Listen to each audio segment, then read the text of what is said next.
Welcome to session 36, Climate Change, Mitigation Policies and Trade. I'm Koopman, I'll be chairing the session. And we have 4 papers today.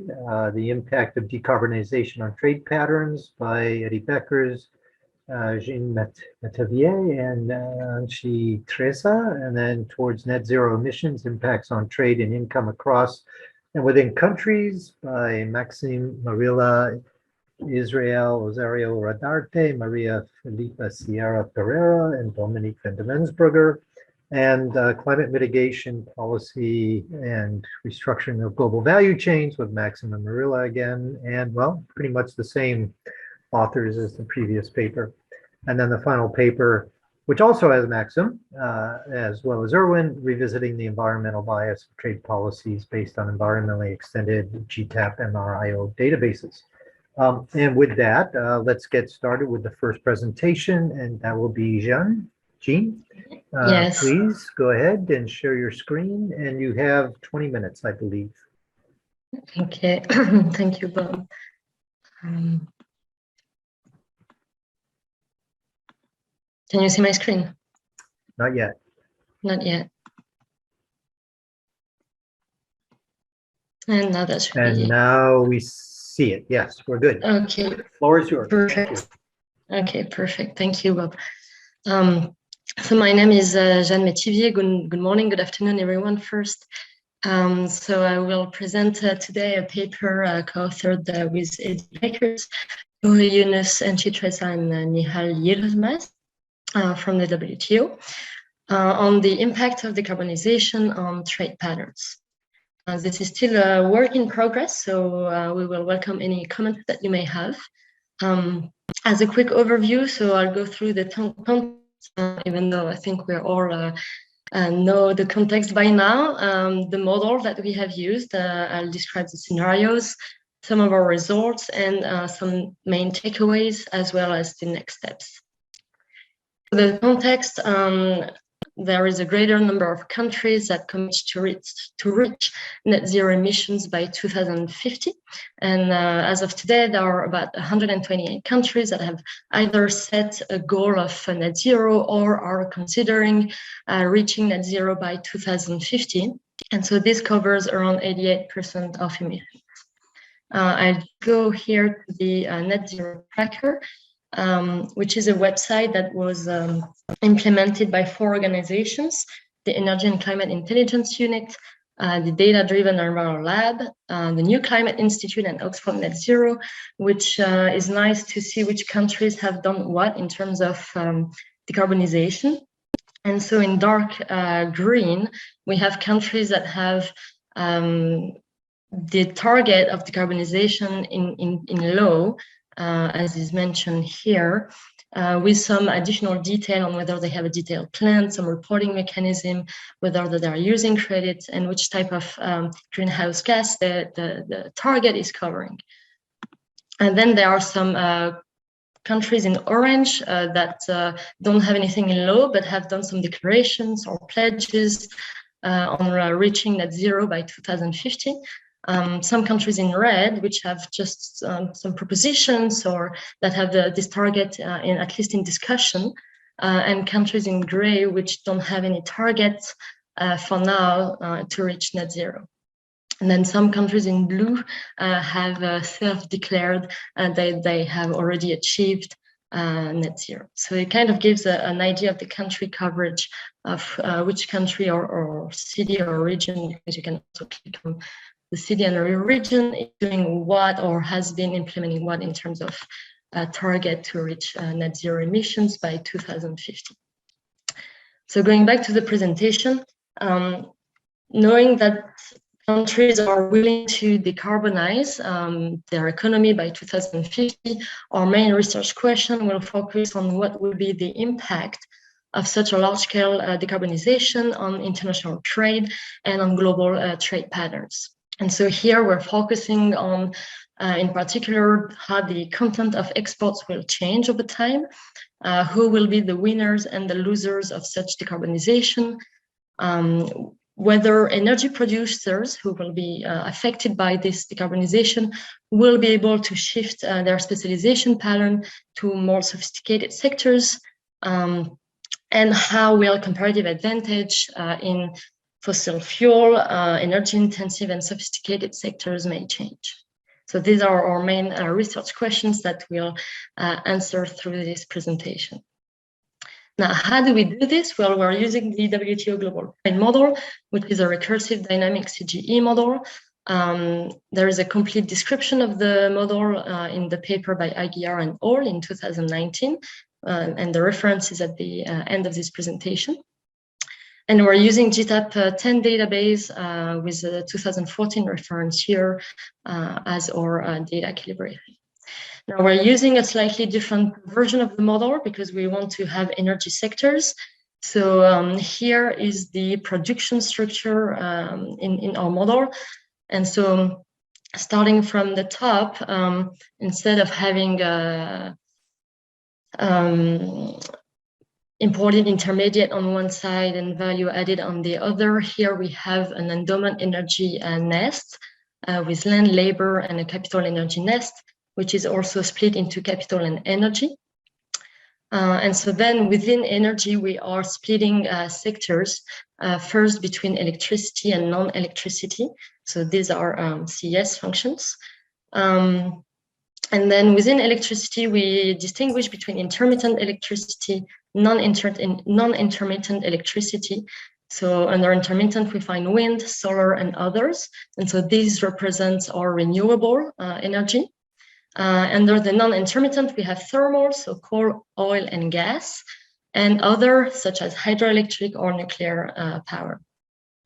Now, on the other side, we have non-electricity. And so under this, we find non-coal and coal.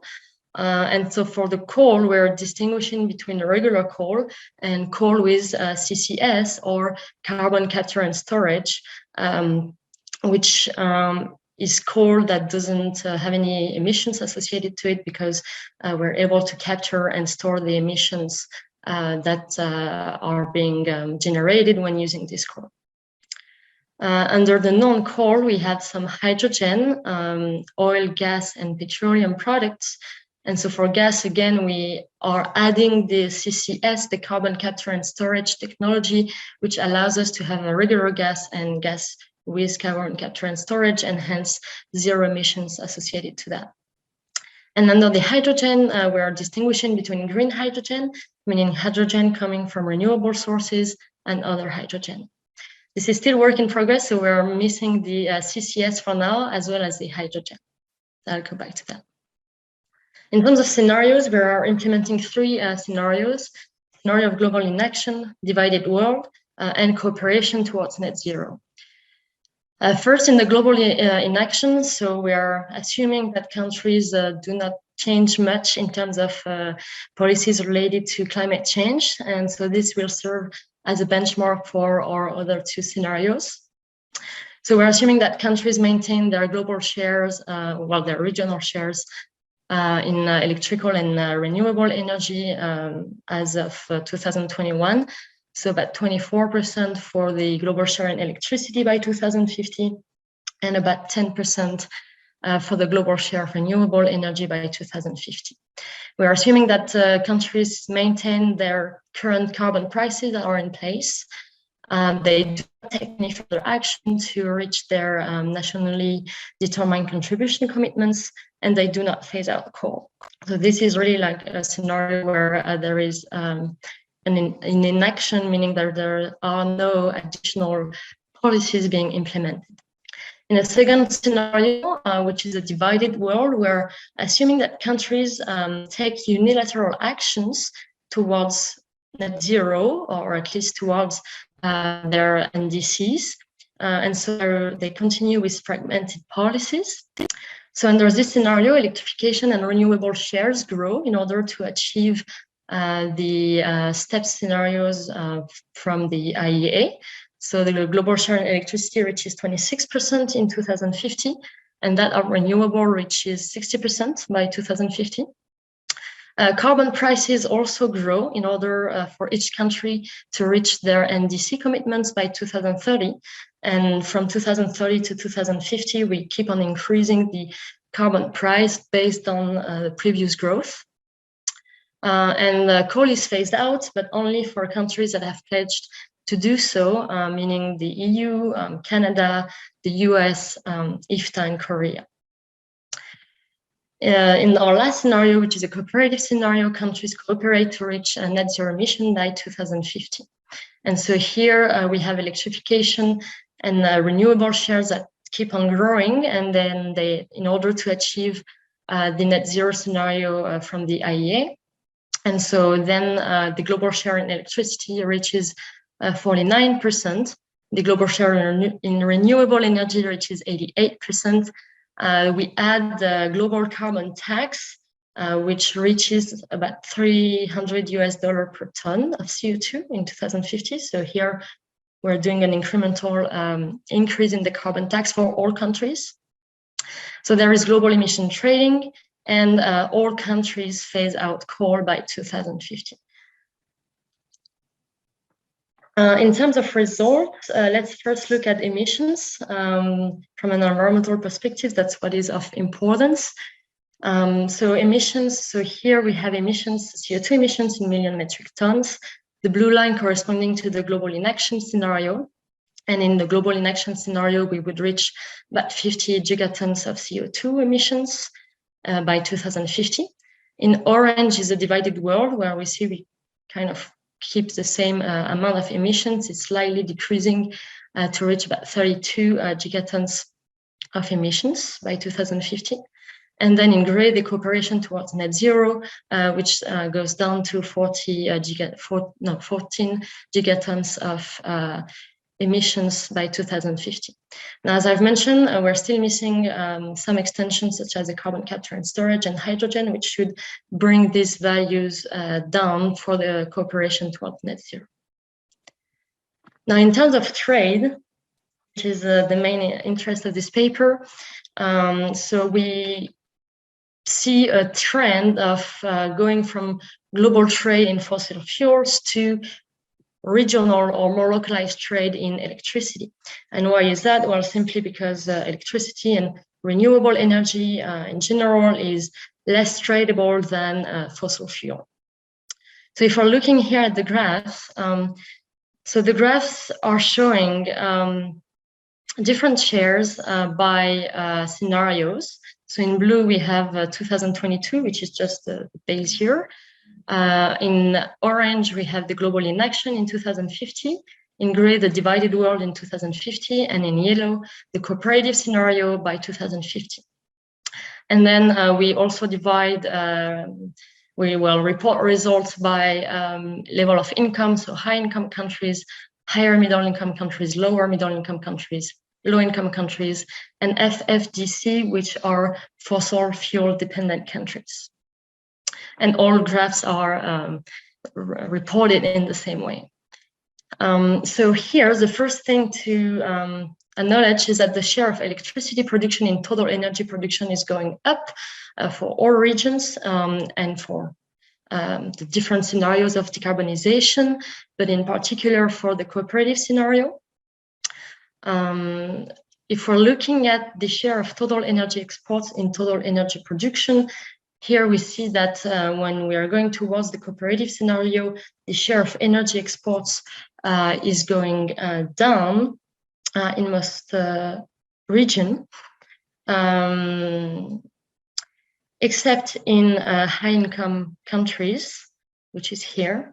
And this is explained by the fact that high-income countries do trade more electricity. And if we're looking at the third graph, we see that the share of electricity exports in total energy exports is going up, especially for high-income countries. It's becoming quite high. And finally, we see that the share of energy export in total export by region is also going down in the fourth graph. And this is simply because the export of electricity is going up, but it does not offset the reduction in exports of fossil fuel, which is larger than this increase in electricity exports again, due to the fact that it's more costly to transport electricity than fossil fuel. So here are just some of what I've mentioned. I'm going to skip that slide.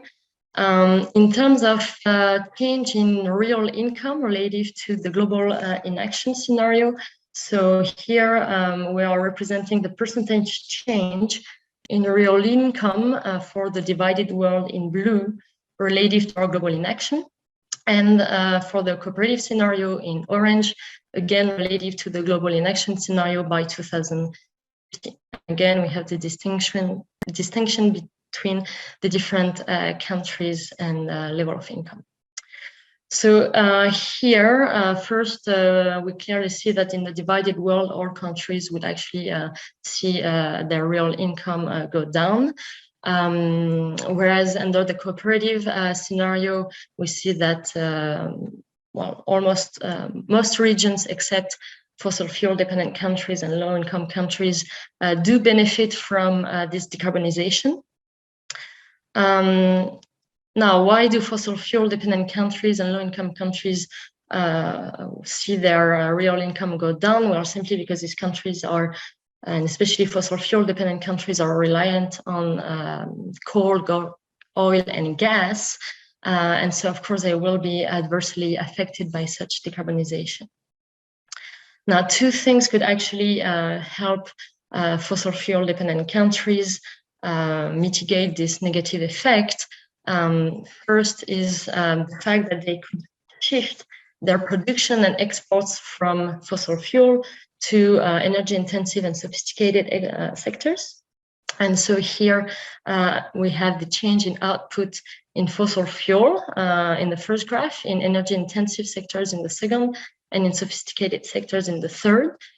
Again, by scenario, so this is a change related to the global inaction scenario, and by income category.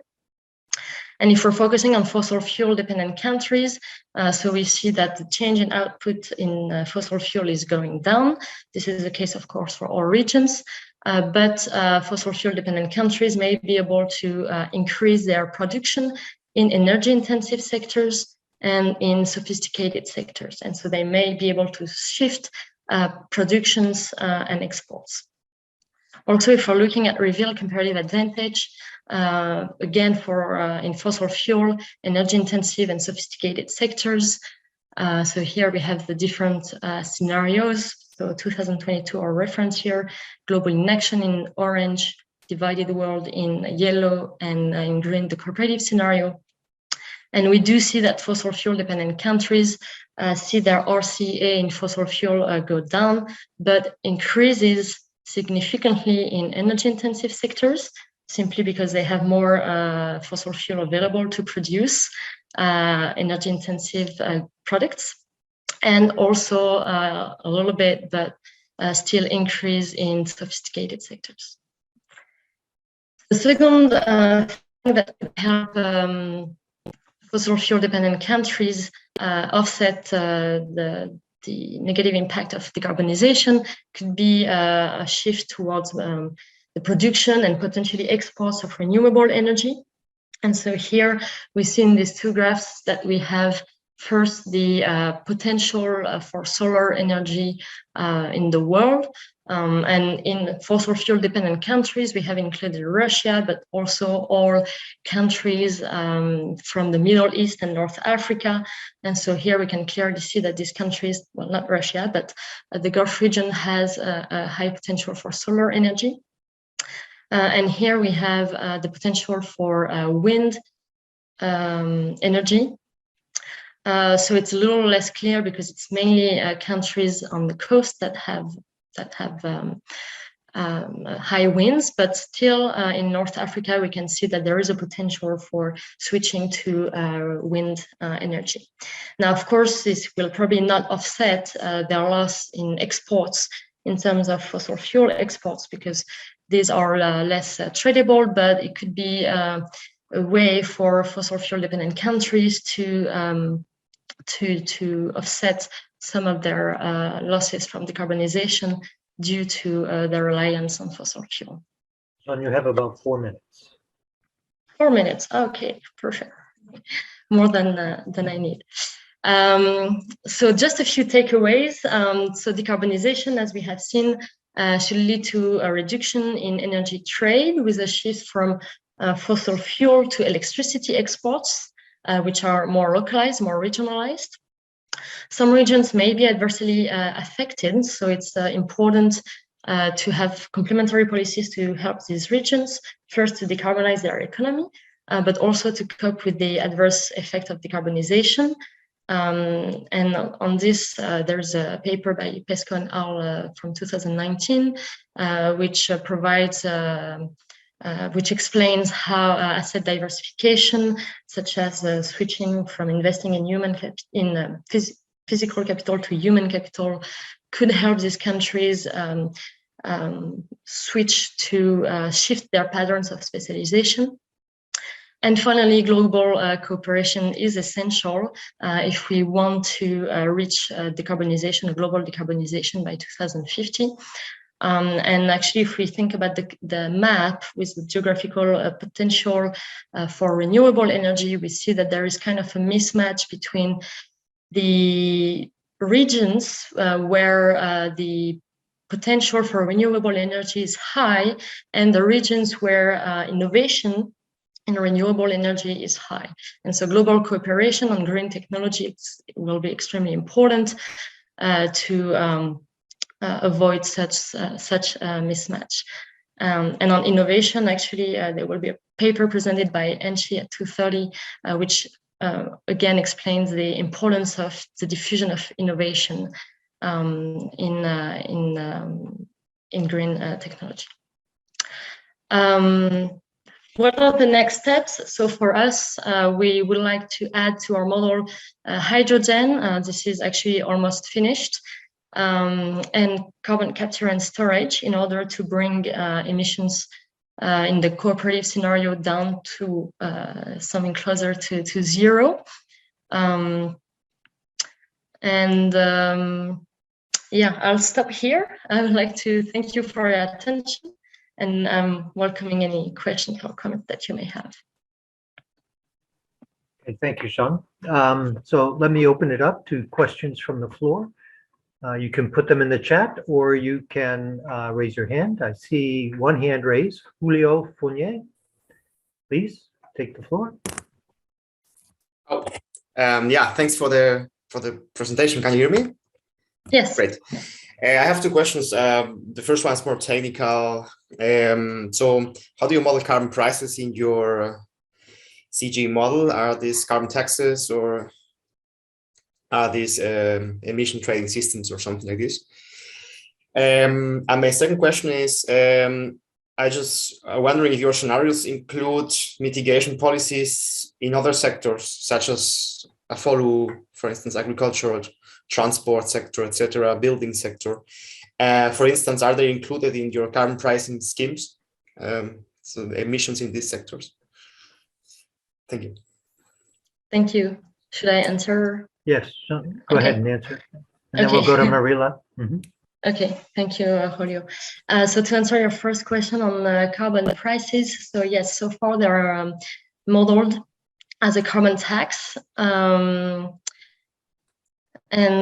for the first two scenarios, they are modeled as a carbon tax by region. And then we have a global carbon tax in the last scenario, in the cooperative scenario, which slowly increases to $300 per ton of CO2. I think we will probably change this a little to have a target emissions instead. But this will require a little bit of work. And then on mitigation policies, no, so far we're not including mitigation policies, which, well, wasn't the goal of the paper, but we'll see if we decide to include that later on. All right, thank you. Maryla, your hand went down. Does that mean you don't want to ask? No, I want, but you saw me already, so. Thank you so much for the presentation. It's super interesting because we have been working on very similar issues. It's not what I'm going to present, but this just generates a lot of questions from me just to understand how you have implemented the shocks and some of the results. So, for example, just to tell you that we've been considering, more or less similar scenarios, but we really had a lot of movement in terms of trade going from kind of dirty to clean energy, but we didn't have much movement in kind of the sectors using, carbon intensive sectors, like a lot of reshuffling across countries and sectors. So we're still looking into it and trying to understand what's going on. But you see, I saw that you had reallocation to kind of more sophisticated sectors. I was curious how those are defined and whether you struggle with that issue or immediately when you run it, you saw a lot of kind of changes in comparative advantage, not just in energy, but sectors that are energy intensive or not.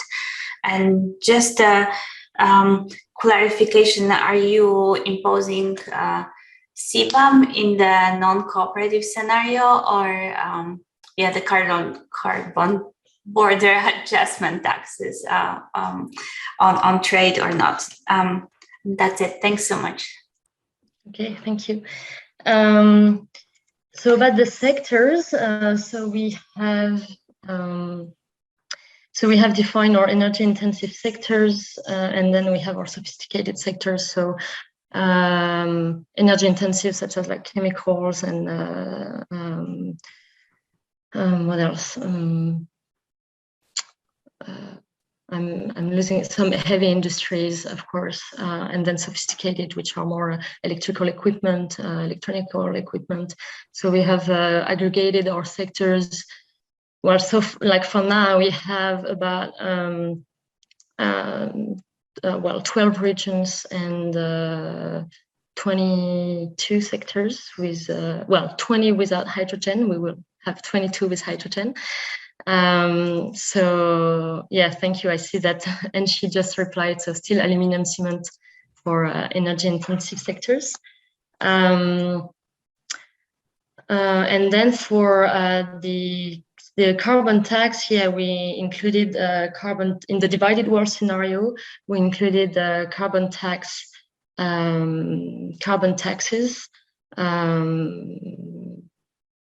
Sorry, I don't know if I answered your.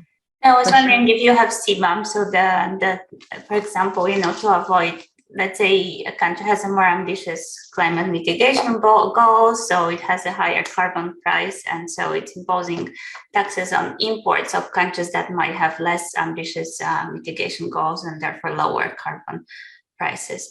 But I don't think it makes a huge difference to trade flows, but it might. It's something like what the EU is doing with CBAM.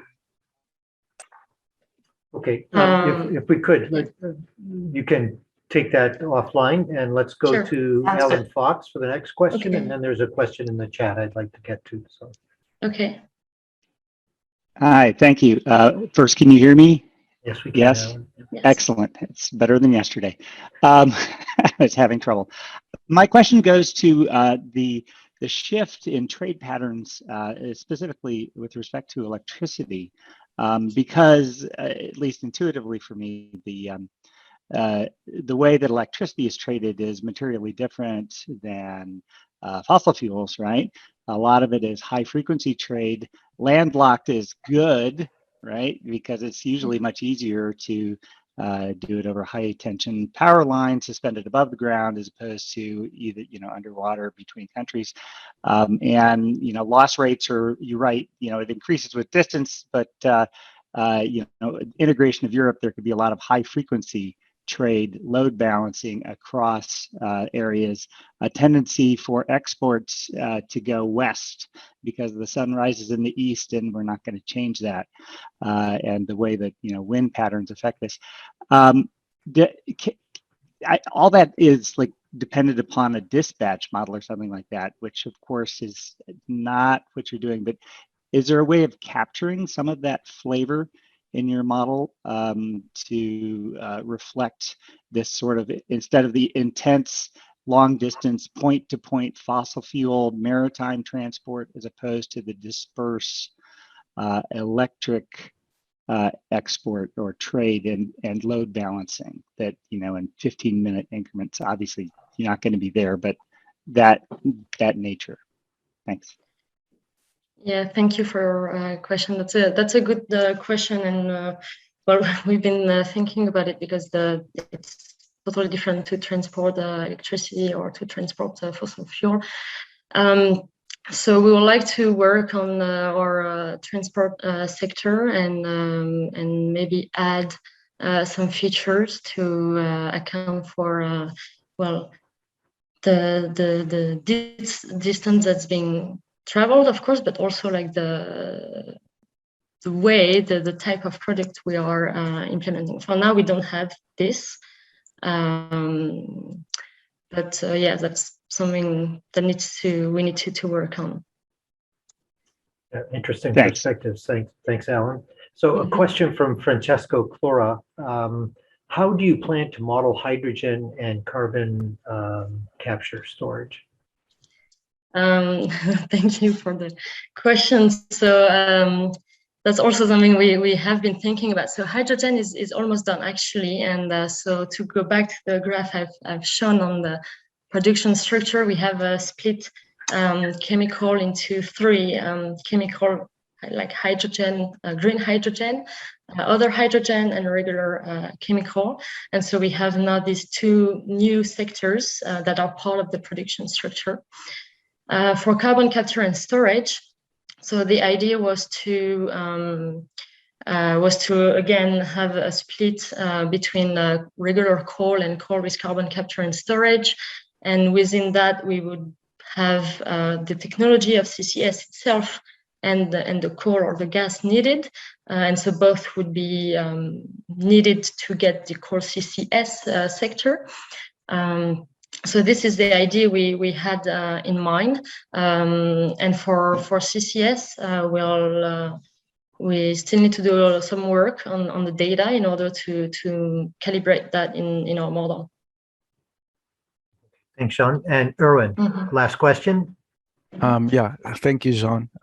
So I'm just following up from Alan's point about electricity exports, because in the GTAP database, most of those electricity exports, especially if you're not connected, if countries are not connected to each other, are related to travelers' expenditures. So we need, I think, you just have to be careful there when you present the exports, the electricity exports results, which ones are real electricity exports and which ones are associated with travelers' expenditures, although we don't necessarily distinguish them in the GTAP database as well. So, okay, I was about to add, that's a good point. I was about to ask whether there was a way to distinguish between like these that are coming from the traveler expenditure and real electricity exports. Yeah, maybe a first order would be how close the countries are to each other or regions to each other. But thank you. Yeah. And thanks, Sean. One thing sounds interesting based on some of Alan's comments. It reminds me of some of the work I did decades ago on technical requirements in the feed livestock sector combined with economic substitutability. So it may be possible to embed some of those technical aspects that drive trade in some of these energy sources that are, rather specific and technical, and then have some sort of economic response around shifting between them. Well, thank you, Jeanne. I think we've had a full discussion, and it's time to transition to our next presentation. And I believe that's, is that Maryla? Are you presenting this time, Maryla? Yes. Let me share my screen. So Maryla is going to be presenting towards net zero emissions, impacts on trade and income across and within countries, again with Maksym, Israel, Maria, and Dominique Vendemensperger. Okay, the floor is yours. Let's go ahead. Thanks. Yeah, so so the presentation is a little different than what we promised, exactly because of the issues I mentioned. So we're still talking about the impacts of climate change mitigation policies on trade and on income distribution, but we're not looking to 2050 yet, because we've run the initial simulations and they make sense, but we just decided we need a bit more time to dig and understand what's going on. So we went back to the simulations we've done with a shorter horizon, but I think you will. I think a lot of the findings will carry over once we extend the simulations to 2050. And there is a lot that we're doing, but I'll explain later. So basically, why do we care, I guess?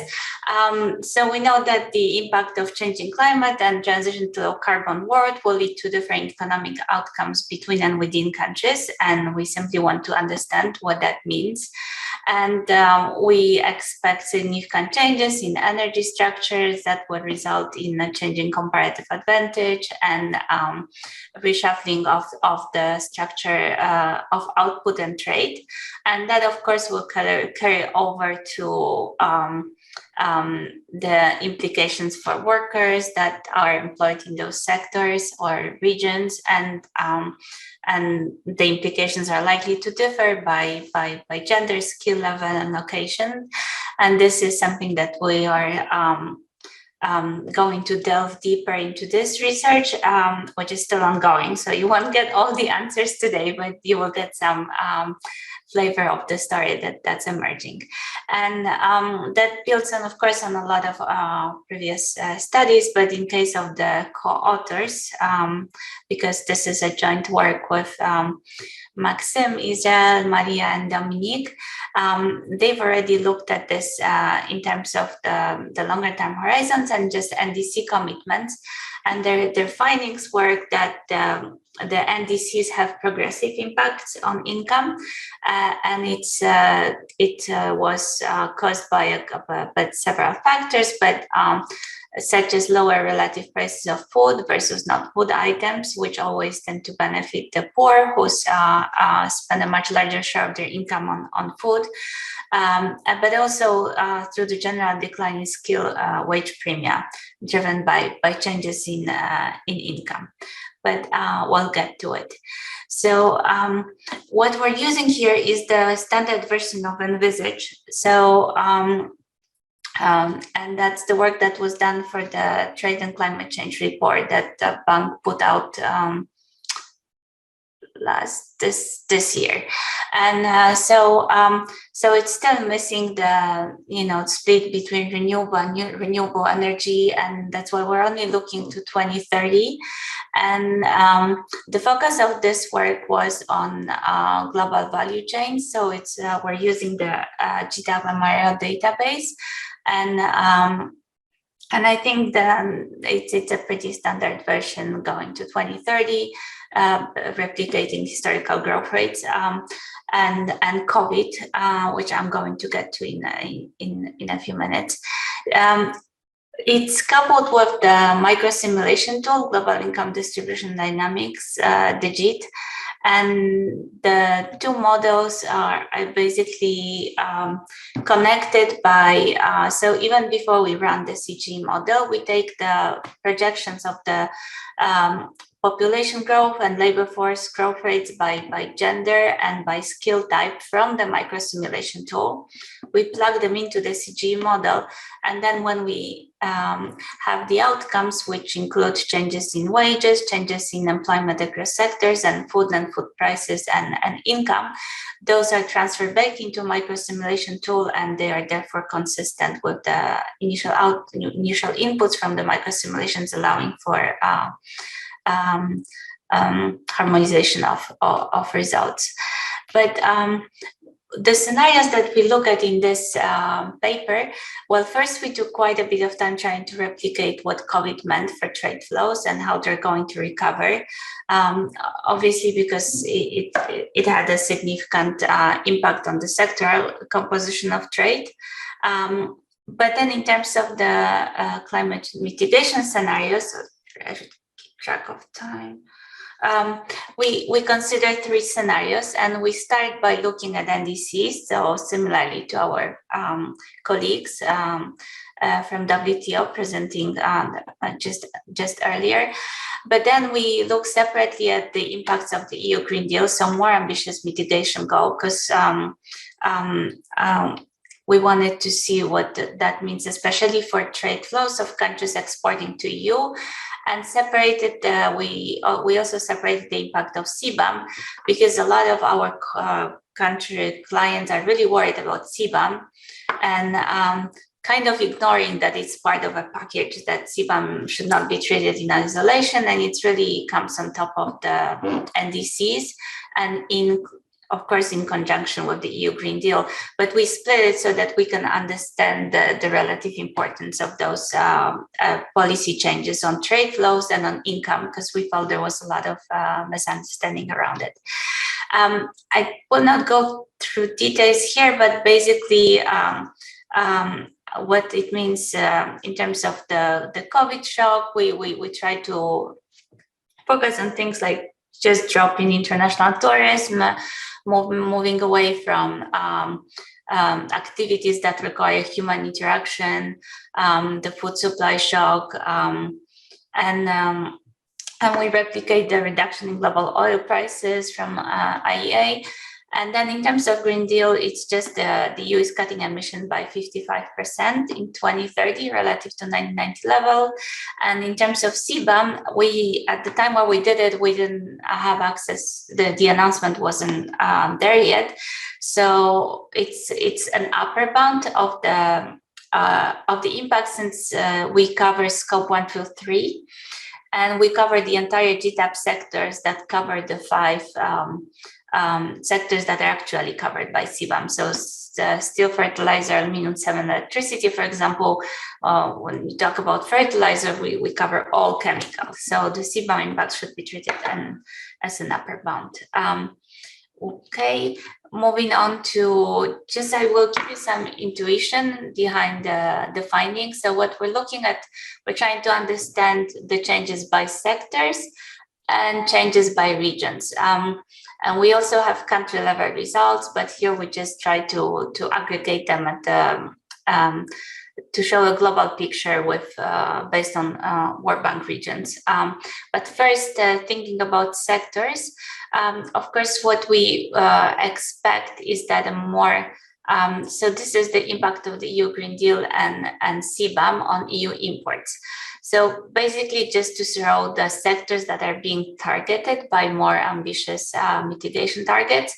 If you just focus on EU, the more ambitious, the higher, basically higher carbon price means coal mining, gas extraction, other mining, so decline. And what we see that if we then target CBAM, when chemicals, non-metallic minerals and metals are targeted with CBAM along with electricity, this is where the decline happens in terms of imports from the EU. And so that's just basically the sectors that are being targeted either by carbon tax or by CBAM. Those sectors get hit the most. Now, how does this translate into implications at the regional level?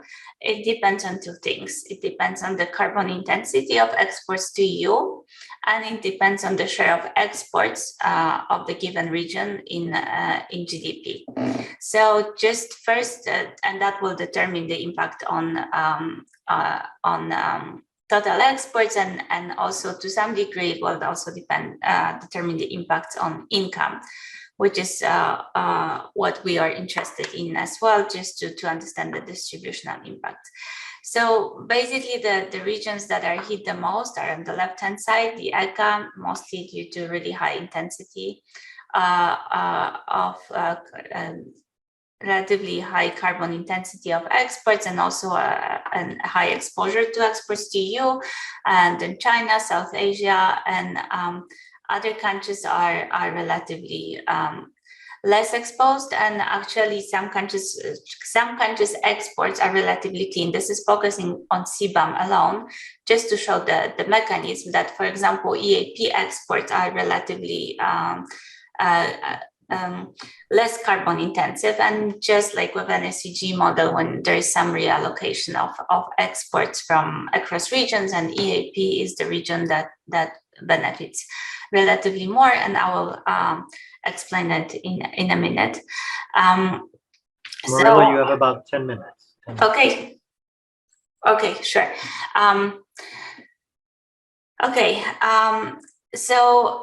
Moving on from, I hope the intuition behind the trade impacts has been clear. So now, how does this translate into changes in income?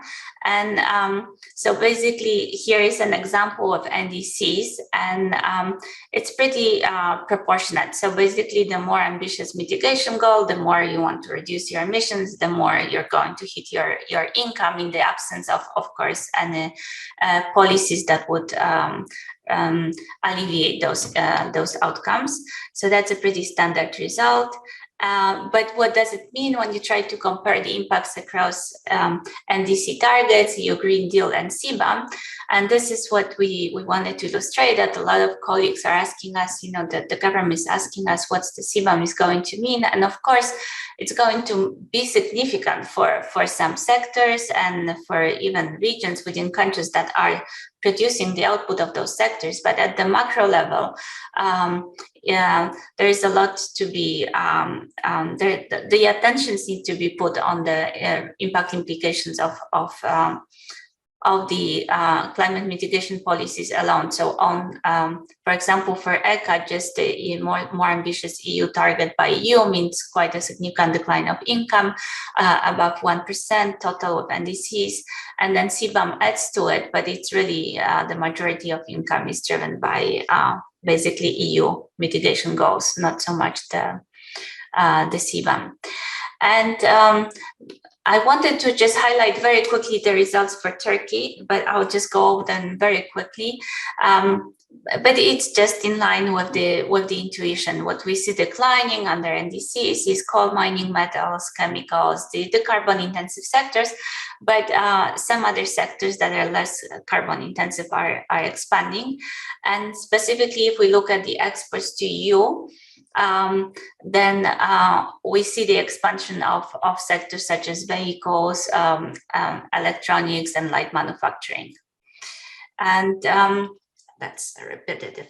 So now we wanted to see, we showed you the implications on income. There's also, of course, sectoral reallocation and changes in food, non-food prices. But if we just focus on changes in poverty, and the exercise is not distribution neutral. Basically, it's running the full micro simulations, taking into consideration changes in income distribution over time up to 2030. So what we see is that the poverty, of course, the negative income effects lead to increase in poverty. And what you see going across, you're looking at the extreme poverty at $190 a day and global middle class at $10 a day. And what you see basically is that the more ambitious the mitigation efforts, of course, the bigger the impacts on income, and that therefore leads to a lower number of people being eliminated, lifted out of poverty over time. Basically, the slowing growth leads to somewhat slower rate of poverty reduction over time. And but the impacts are not huge, so they're negative, and of course that could be alleviated with policies addressing the poverty reduction or increasing poverty. But I think the bottom line is the more ambitious, the more negative impacts on the poor, but they are not extremely high, so not super worrying, and could be addressed with policies.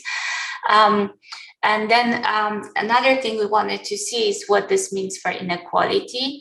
And inequality, this is the Gini coefficient relative to the baseline, and the Gini declines in most regions, but there's a lot of heterogeneity within regions and countries. So we wanted, for example, to look at what that means for the bottom 40% and the top 60%. So the poor versus the better off.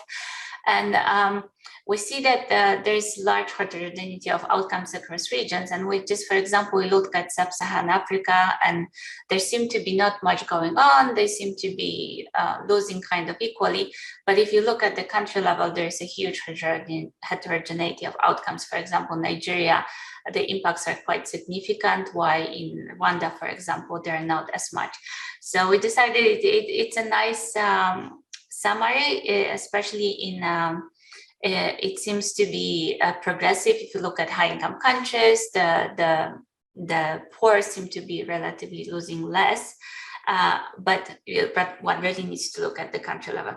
So just to summarize, if I may, so I think the summary of findings, and it's still ongoing work, we're going to dig deeper and kind of look at the country level, what's happening to inequality, and select a couple of countries to look at the subnational impact. So, but the bottom line is that depending on how policies are implemented, of course, ours are assumptions, the climate mitigation measures in advanced economies will result in I don't know why advanced in all countries will lead to reshaping of output and trade away from carbon-intensive activities, which we saw. The region mostly impacted is ECA, but of course there's countries in other regions that are vulnerable to those policies as well. A stylized modeling of CBAM as part of EU Green Deal suggests that there could be some new opportunities in sectors that are low carbon intensive, like electronics, vehicles. Well, of course, depends how you produce them, but light manufacturing. And the poverty impacts increase with the degree of ambition of climate mitigation efforts in the absence of policies, and inequality could decline. And these are similar drivers to what was found in earlier studies. So changes in food prices and growing slower than non-food commodities, and a general decline in skill wage premium. And we have a lot of, well, this is just where you can find more of our work, but we have a lot of extensions planned, but I won't discuss them. But one of them, I think the key is just linking the envisaged model with the global energy model, which has already been implemented, but I'm not presenting the results. And then going to 2050 and doing the net zero scenarios, expanding CBAM to other countries, because of course, the reason it doesn't have big macro impacts is we're just looking at the EU imposing it, not US or other high income countries. And then we wanted also to explore different scenarios behind recycling of carbon tax revenues, decoupling from Russia, and the trade bans implemented in recent years. Thank you. Stop sharing. Thank you, Maryla. And that's quite an ambitious work plan you guys have laid out, as I think many institutions are. I don't want to pause share. I want to stop sharing. Hold on, stop sharing. Okay. There you go. All right. So questions for Maryla?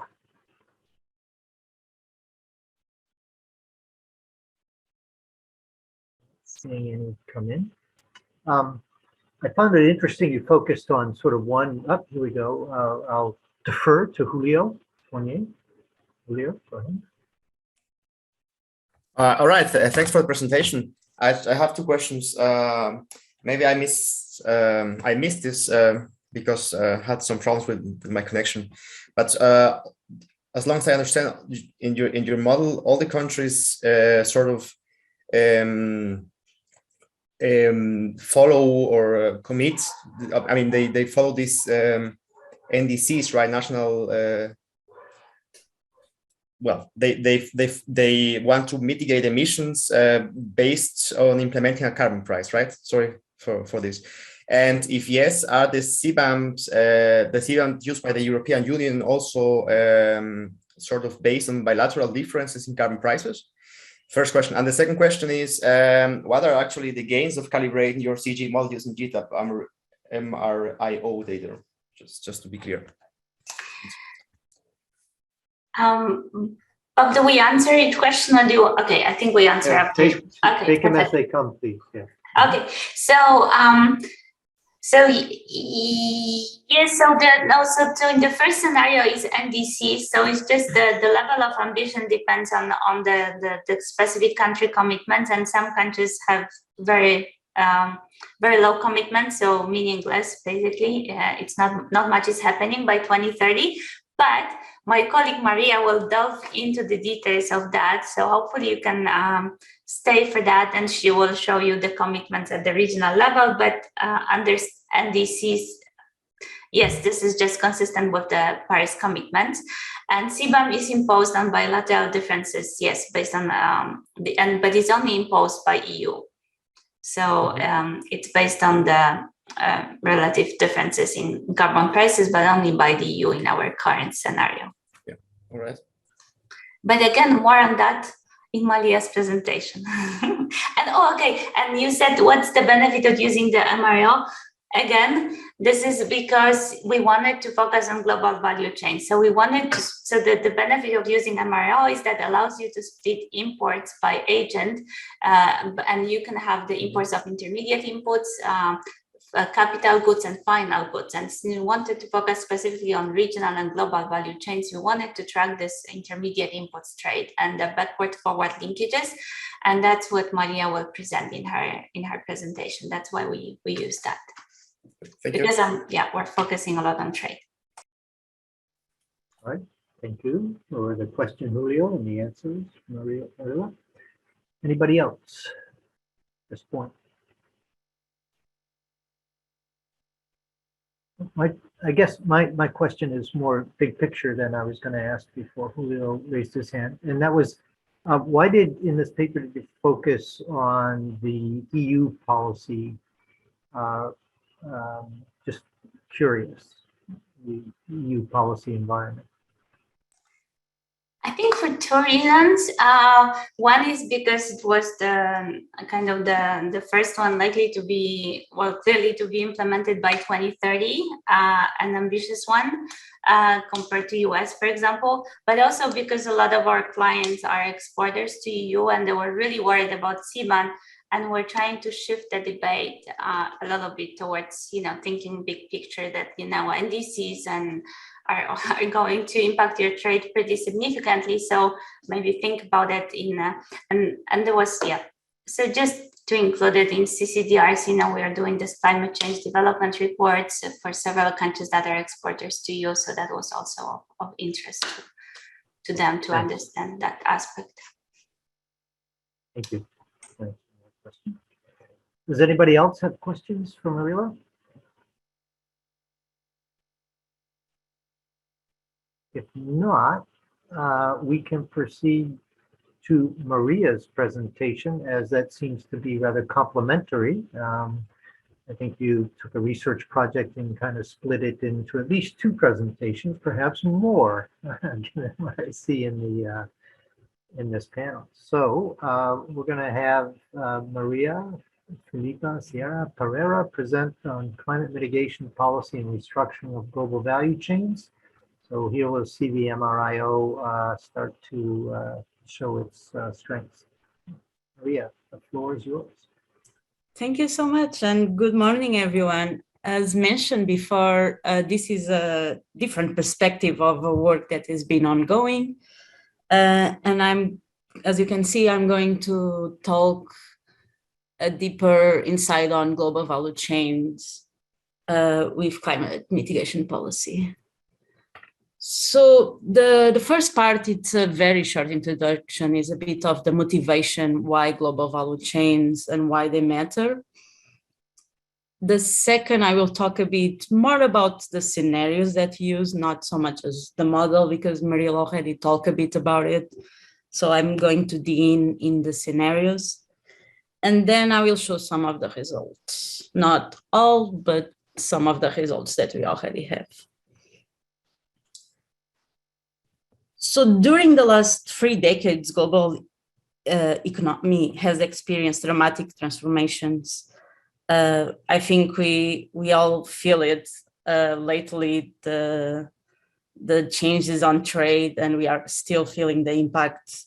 But since 1990, GDP has been growing at an average of 3% per year, growing global trade has been outpacing GDP before decreasing in the post-2008, which is the global financial crisis.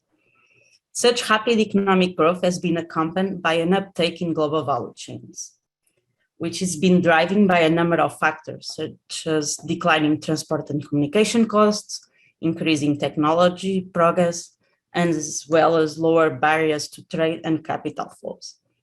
Especially rapid growth in the global value chains related trade has been observed between early 90s and mid 2000s, when a more complex global trade and production structure started to evolve, exploiting the difference in factor costs across countries.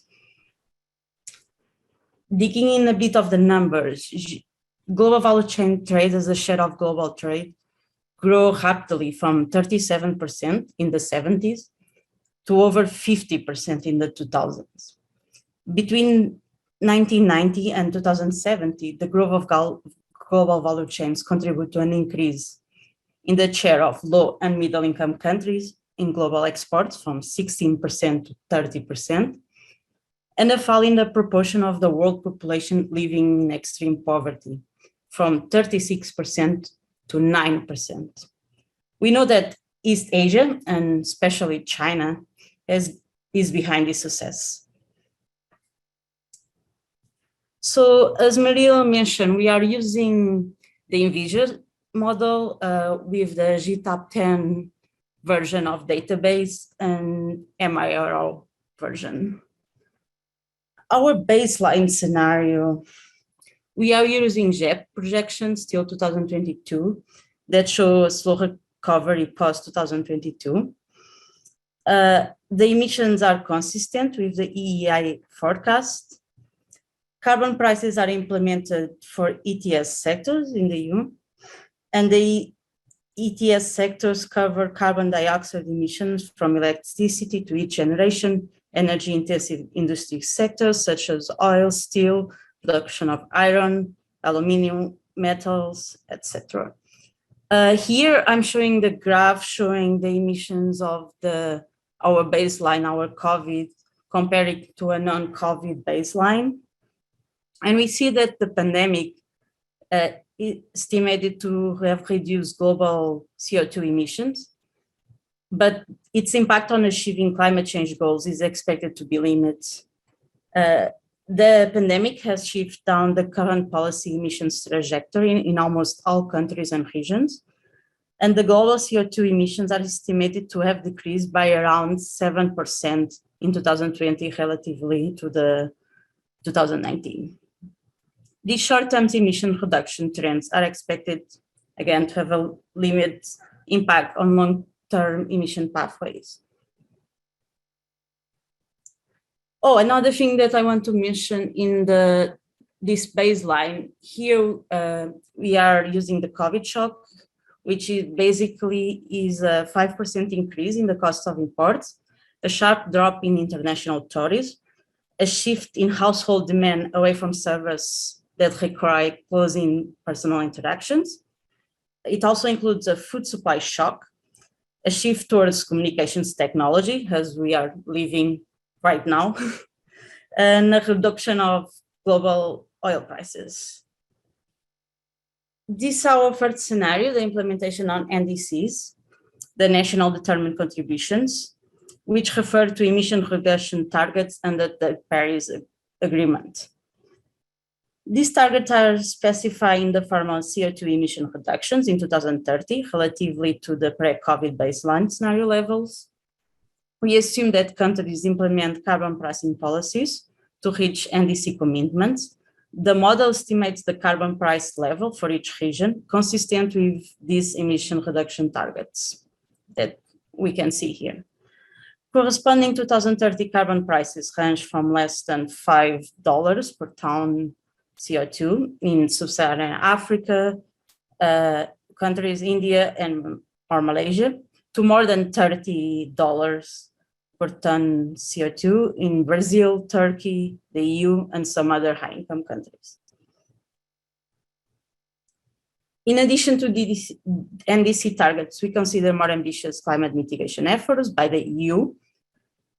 This is the EU Green Deal scenario, which is consistent with the mitigation plans to cut emissions by 55% in 2030, relatively to 1990 levels. This more ambitious emission reduction policy in the EU is achieved by further increase in carbon prices in the model. The impacts are driven through two key channels.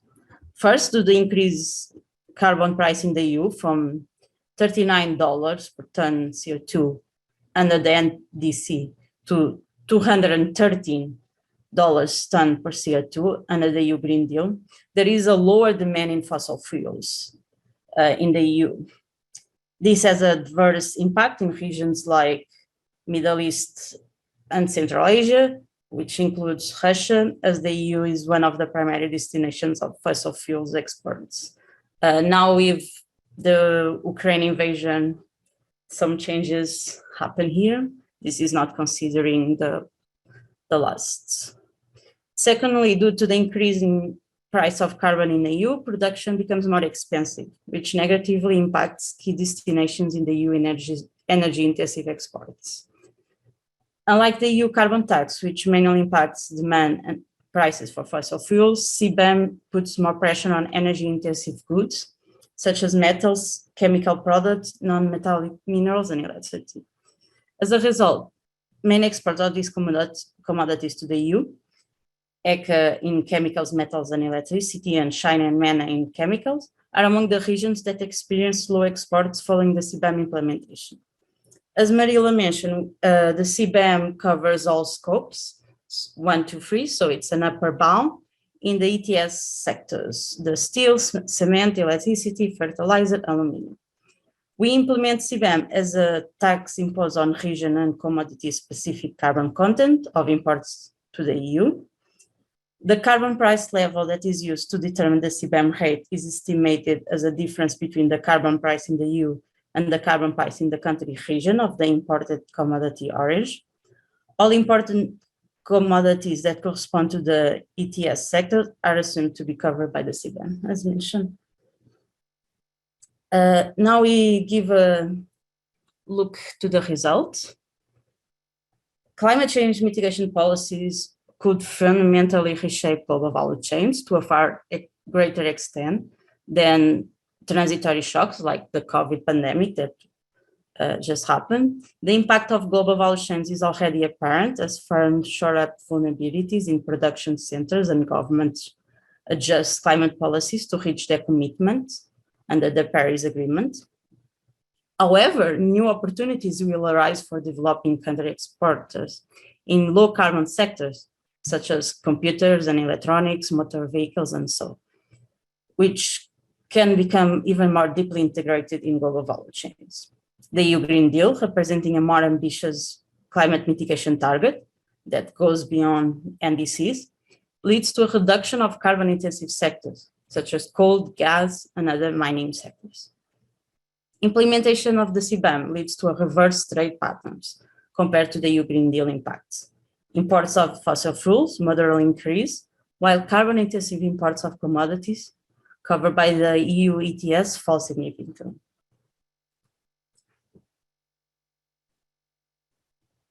As we see here, the top 3 regions more impacted by the CBAM, Europe and Central Asia, Middle East and North Africa, and Sub-Saharan Africa, have higher carbon intensity of exports per $1, and at least 1% of the EU designate export share in country GDP. At the same time, high-income countries, including the United States, having the lowest carbon intensity of exports to the EU, experience very small impacts from the CBAM. In the Europe and Central Asian region, commodities that have both high carbon intensity and a large share of production that is exported to the EU, metals and chemicals, suffer the last reductions in exports to the EU and output.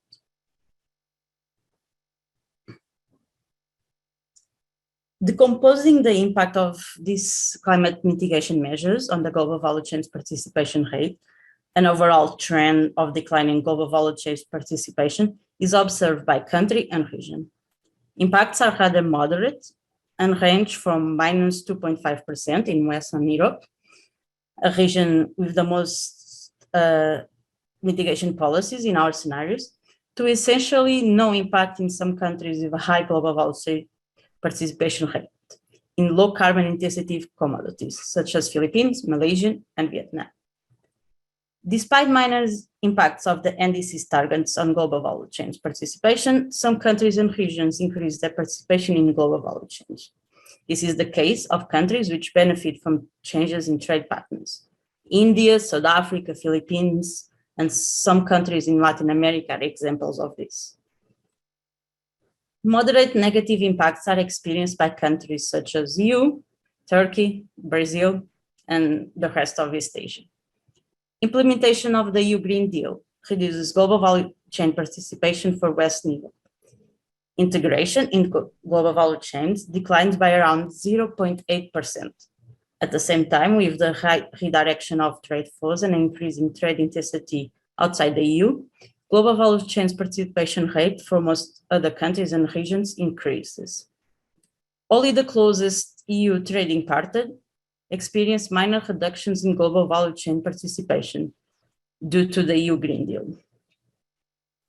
Among Yep. considerable... So you Sorry. have about 8 minutes left. Okay. Okay, I think I can do it.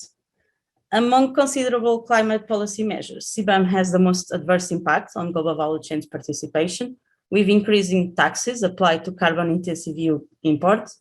Not only do Western Europe countries observe a decline in global value chains participations, exactly minus 1.5%, a more substantial reduction is experienced by some EU trading partners, with Europe and Central Asia seeing a decline of 2%. At the commodity level, not surprisingly, trade in fossil fuels is impacted the most adversely due to the NDC policies, with, as we can see, coal extraction on the top of the list. Implementation of the EU Green Deal mitigation efforts reduces trade in fossil fuels, commodities that are not heavily involved in forward and backward global value chain linkage. CBAM, on the other hand, targets select energy-intensive sectors with relatively high participation in global value chains, with chemical products on the top of the list. Under CBAM, participation in global value chains shrinks with chemicals, wood and paper products. Non-metallic minerals and metals all experience a reduction between 3 and 4%. New opportunities will arise for countries that are relatively carbon efficient in key tasks along global value chains. While fossil fuels and energy-intensive sectors experience a reduction in global value chain participation rates, service sectors and light manufacturing activities experience a moderate increase. These include highly global value chain integrated sectors, computers and electronics, motor vehicles, and other light manufacturing. Climate mitigation policies simulate both trade and global value chain participation of those commodities, making them even more integral in global value chains. Now we are looking specifically to the electronics sector, which sector is a sector that has one of the strongest backward and forward linkage in global value chains, and a highest rate of global value chains participation. All EU trading partners experience an increase in global value chain participation rates in this sector. As the trade barriers for heavy manufacturing increase, producers of electronics observe an increasing demand for their goods worldwide, with a global average increase in global value chain participation for electronics of around 0.6%. Key exporters of electronics, Malaysia, Vietnam, China, also strengthen their integration into global value chains due to the CBAM measures.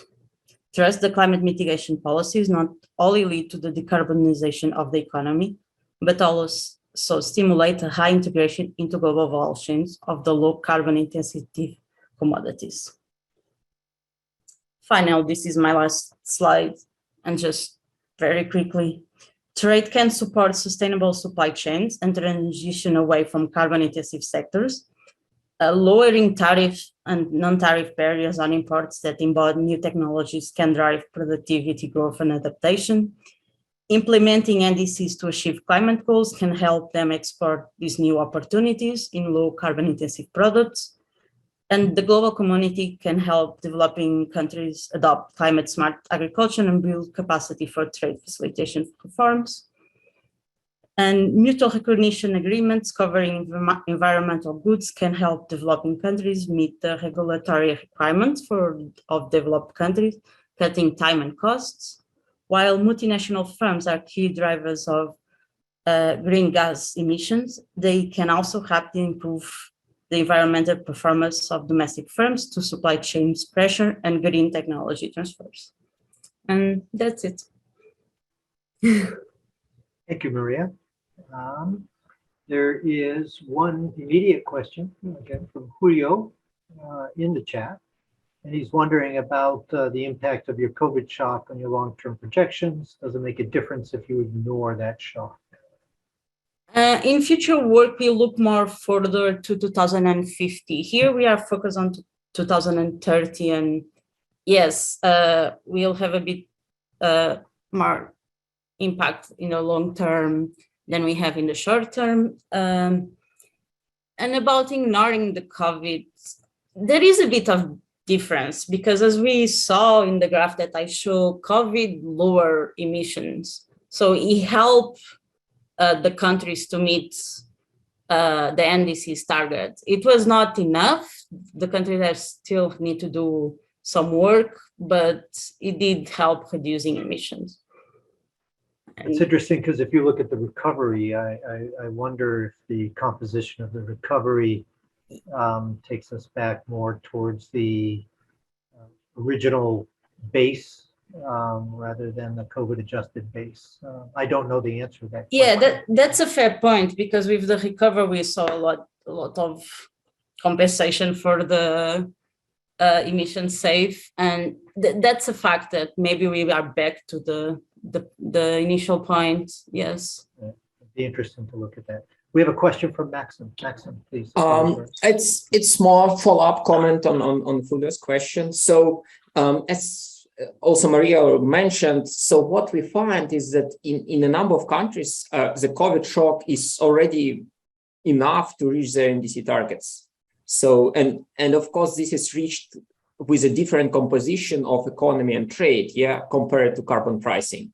So it depends on what's your point of comparison, yeah. So with what we do, we first construct kind of pre-COVID baseline and then post-COVID baseline, and then impose the shocks on top of that. So that's, I think, also one important point to know. So it seems to me that the COVID shock had a big impact on tradable goods and domestic services consumption, right, as well as international services. And I guess that would, I mean, does this lend credence to the arguments that often trade is actually carbon reduction friendly? You know, this is an argument that I think Ralph Ossa and some others make, that, you know, carbon emissions from transport are far less than if you substituted that production with domestic production. So, but I guess that depends on the sector. Yeah. Anyway, interesting questions. I don't have the answers to. That's why we are here to study them. You guys are here. That's right. We have other questions for the World Bank team and the GTAP Center who participated in this. It's quite a, all the presentations here have quite an amazing set of insights on potential effects. One thing that I think would be interesting is looking across the broad range of work being done by different research organizations and finding those outcomes that seem to have the same sign and relative magnitudes, which would suggest we have some confidence in the outcomes versus those where there seems to be more uncertainty. I think policymakers are going to be increasingly looking at this kind of research and trying to sort out where do we have more confidence in the findings versus where is there, you know, maybe something where we need to invest some more research in. Instead of me just wandering about here, Julio raised his hand. So Julio, please go ahead. Thanks for the clarification about this profit shock. That's I didn't know that it could be so important for certain countries. It's impressive. On the other hand, I have a further question. So usually several countries' NDCs, as well as the European Green Deal, actually imply also mitigating emissions in other sectors. So in this case, I was wondering, why did you not include, for instance, other sectors in your carbon pricing scheme in a way to well, maybe simulate that this that we also need reductions in emissions in other sectors other than the traditional IT sectors, emission-intensive, trade-exposed sectors? We do go further in other studies. We elaborate a scenario that up to 2026, we have the scope 1 in ETS sectors. Then up to 2030, we include the scope 2, and from 2030, I think I'm messing up the years, but from 2035, the 25 up to 2050, we include all the sectors and not just the ETS sectors. This was like an initial analysis we did, that we prefer to just select the ETS sectors instead of all, because we already using all the scopes, so it's already a bit of an upper bound. If you include all the sectors, will be, yeah. Right. That answers my question. Thank you. Other questions? Anybody from another international organization who's doing work in this area want to weigh in?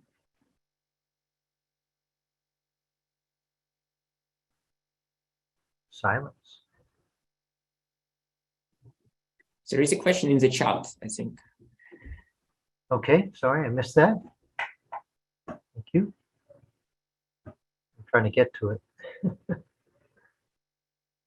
All right, so Maroon Bar, thanks for the presentation. My questions related to interdependency of climate targets and poverty, looking at the NDC, EU Green Deal, CBAM. To what point the EU policy can push to reach a compromise in terms of the two mentioned dimensions?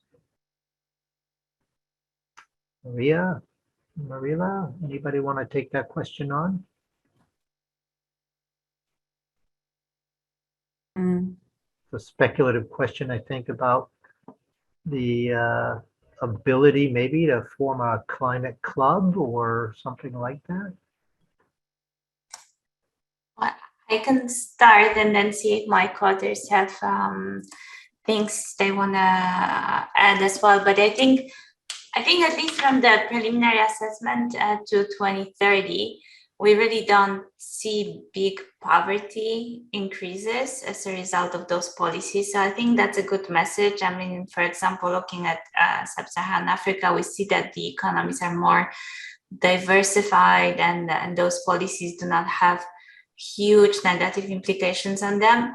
But I think there's definitely scope for either aid for trade or support in making sure that they can really certify that those goods meet the clean standards of EU in terms of continued exports to EU. So there's a lot that EU can do on that end, and there's a lot of other policies that could alleviate the negative impacts. And especially if you start looking to 2050, I mean, there the impacts become more significant. And that's something we'll be looking in our new research. What do you do with the carbon tax revenue? How do you recycle that revenue? What are the complementary policies to help reduce the negative impacts? Because definitely that's what the countries introducing those ambitious mitigation targets also care about. So I think that's something for ongoing research that we should all think about seriously, because definitely we don't want to come up with the message climate change mitigation policies by you increase poverty in poor countries. I mean, that's definitely not, no one wants to see that happening. So that there's but the good news, it doesn't seem to be a huge impact. And second, good news is there is ways to alleviate this even small negative impacts. And then, of course, we're missing in our story the whole co-benefits. We know that the poor countries are the ones that are likely to suffer the most the consequences of the climate change. So as you look to 2050, one needs to think to see what it would have happened with if the emissions continue to escalate. The negative impacts on poor countries would have been much bigger from the climate shock. Climate change shocks like droughts, floods, and so on, changes in yield, productivity, and then health co-benefits. So one needs to take a full picture into account. Ours is just a limited one. I think those are very important points. I'm sorry, Maria, go ahead. Yes. Also, I think it's important to compare with the situation of the impacts of climate change itself, because the impacts of climate change are going to create a lot of climate events, a lot of destruction, and the developing countries are the ones suffering the most, like Africa. So all these events are also going to create a lot of poverty. So I think it's also good to compare the number of poverty that mitigation measures may have, but comparing to the poverty that climate itself will bring. And I think that's the comparison we should also do.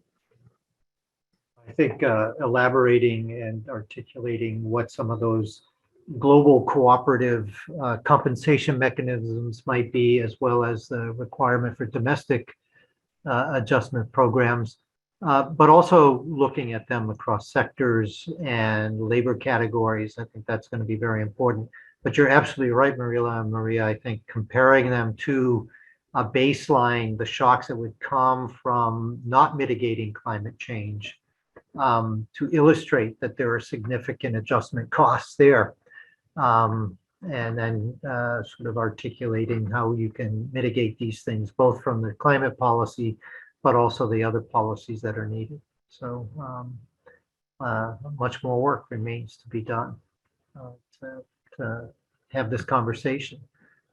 Okay, I think we'll now move on, unless I'm missing some questions. I don't think I am. I don't see any hands, and chat seems to be quiet right now. So I think we then move to the last paper in the session, revisiting the environmental bias of trade policies based on environmentally extended GTAP MRIO databases. Maksym is going to be presenting, and it's joint work with Erwin. And I think one of the main things you're addressing is some of the analysis that Shapiro has put out. Is that correct? Yeah, it is. Okay. Yeah. Yeah, thanks a lot, Bob. And good morning, good afternoon, good evening, everyone. So yeah, in this presentation, indeed, we will look into kind of exploring one of the points that has been recently identified in the literature, which is called an environmental bias of trade policy. So a paper by Shapiro, which was published actually earlier this year in the peer-reviewed journal, and the working paper in 2021, introduces this notion of that there is an implicit subsidy to CO2 emissions embodied into international trade, meaning that import tariffs and non-tariff barriers are much lower on dirty than on clean goods. So, for instance, we have iron and steel, which is very CO2 intensive, and the import tariffs that iron and steel faces is kind of much lower than the import tariffs that is faced, for instance, by electronics, yeah, which is much cleaner than iron and steel. So there is this bias, and on the next slide, I'll explain a little bit why it matters, or maybe not. But what we try to do in this paper, we try to have a look into this point using a little bit, well, a pretty similar approach to what Shapiro did, but with the new data inputs. So we extend coverage from CO2 to non-CO2 emissions and GHG emissions and air pollutants, and as I will show, it somewhat changes the picture because agriculture is very intensive in non-CO2 greenhouse gases, and it's also very regulated in terms of non-tariff barriers and also tariffs. So we observe a little bit different results. We also do a number of improvements on their data side, like a more up-to-date tariff and non-tariff barriers compared to 2007 estimates that Shapiro used. We have a higher regional and then temporal coverage, so we look over years. We also attempt to implement two distinct approaches to estimating emission intensities. So here I will be presenting one of them, emissions embodied into trade, but we also are currently comparing it with the full MRIO kind of estimation of emission intensities. And then I'll finish this presentation. Well, actually, that's the second part of the presentation. We do a simulation using an research MRIO model, analyzing the potential impacts of removing this trade bias and also tracing how it can impact restructuring of the global value chains and a number of other dimensions, including trade and welfare and emissions, of course. So before moving to the actual assessment and then discussing data framework, I wanted just to briefly discuss some broad considerations of the environmental bias of trade policies. So a relatively big, kind of big question is how do we define bias? So do we define it just qualitatively in the sense that we want to see that higher tariffs are imposed on dirtier goods? Or do we want to have a quantitative kind of representation in the sense that a particular carbon price equivalent would be corresponding to a particular tariff rate? And that's, of course, impacts the analysis because what I'll show here, we find some qualitative absence of trade bias, but of course, quantitatively, it's still present. Another question is what could be the source of bias, and Shapiro goes into his paper on explaining this, that there is kind of a lobbying of some industries on lower tariffs on the intermediate inputs, but then that they use in the production, but then they want a protection for their final goods. So that can be an explanation, but it could be also kind of an unintentional because producers and countries simply do not think about it. And just to know, there is no global kind of consistent tracing of emissions embodied into trade. So, especially when we talk about Scope 3 emissions. So that's pretty hard to measure. We have this theoretical framework here, but practically it's very complicated. So even CBAM currently talks about Scope 1 only and maybe Scope 2, but in many cases, these are Scope 3 emissions. So some policy kind of questions relevant to this point are how does it correspond to the fact if country has a carbon pricing like EU, so probably then we already have this costs implemented into the production costs, so it should not be captured. And then the point that CBAM is essentially the equivalent of this import tariff to correct the environmental bias.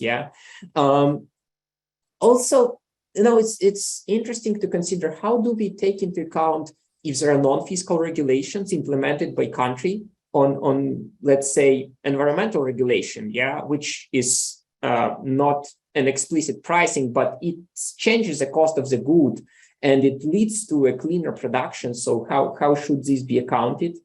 And also other fiscal measures like excise taxes or extraction duties that are again present in the country. We also have this point of the level of commodity aggregation. It definitely matters. We are looking here at aggregate sectors versus individual commodities like HS6 level or even HS8. And the stories there might be very different. And then, of course, the emissions coverage, which I will go in more detail here. So this is just providing a broad context that it's not a clear cut kind of how we define, how we measure this environmental bias. So how do the current tariffs look like? this is a map that shows import tariffs across countries. So we see quite a bit of variation, going. Most developed countries have relatively low tariffs, around 2%, US and below, same for EU. Many developing countries, including those in Sub-Saharan Africa, in Asia, have high tariff rates. So we see this quite a substantial variation. And the point of this map is that on the next map, I'll show how the potential tariffs would look like when the bias is removed, yeah?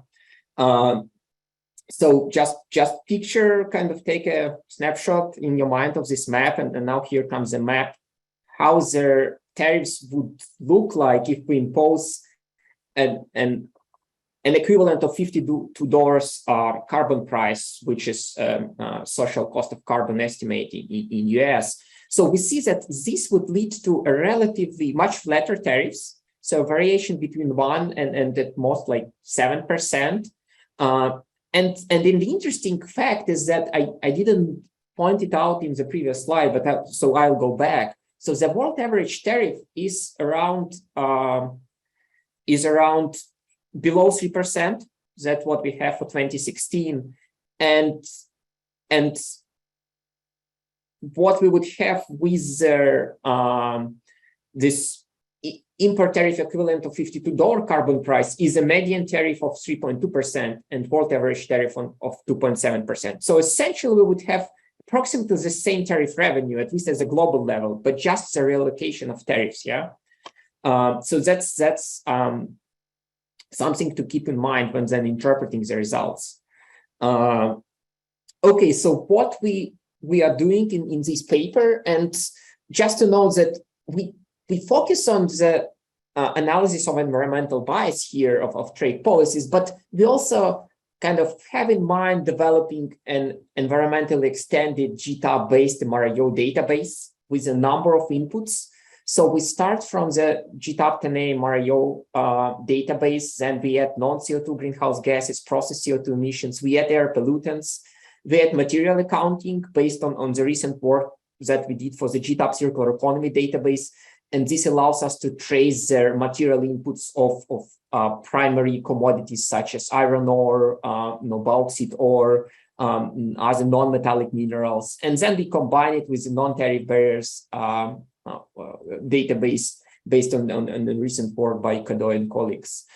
So with this, we have a pretty complete coverage of both the world economy in terms of economic flows and also environmental accounting. And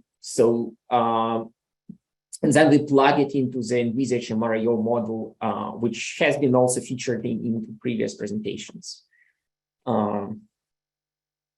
Okay, so a brief snapshot of results looking into CO2 versus greenhouse gas accounting and emission intensities. So what you see in this table, so we have estimated world average emission intensities for a CO2 fossil fuel combustion only across sectors, and then B for all greenhouse gases. So combustion CO2 plus methane, nitrous oxide, fluorinated gases.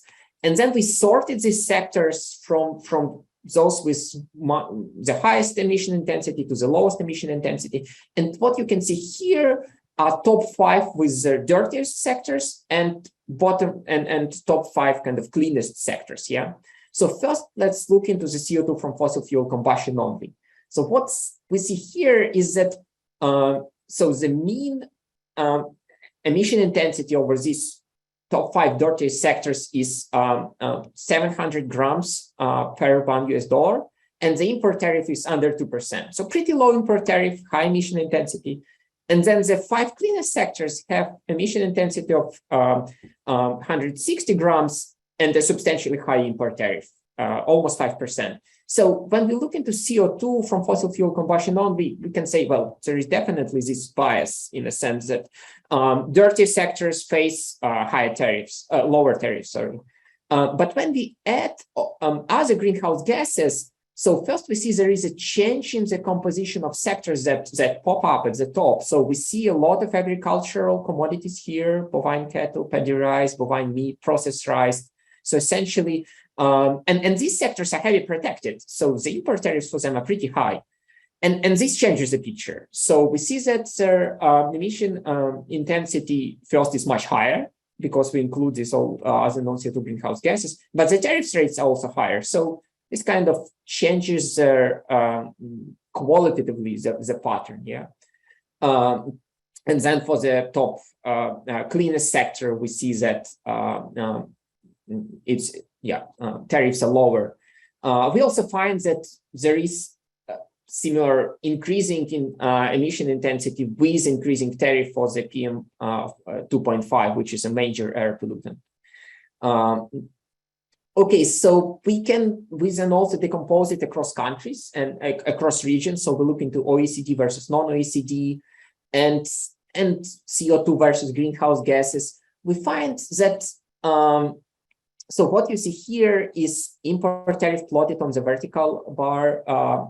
Horizontal shows their emission intensity, and the dotted line is a linear regression. So if we would we have this negative slope, means that the kind of with increasing tariffs, their intensity falls, and positive slope like here means the opposite.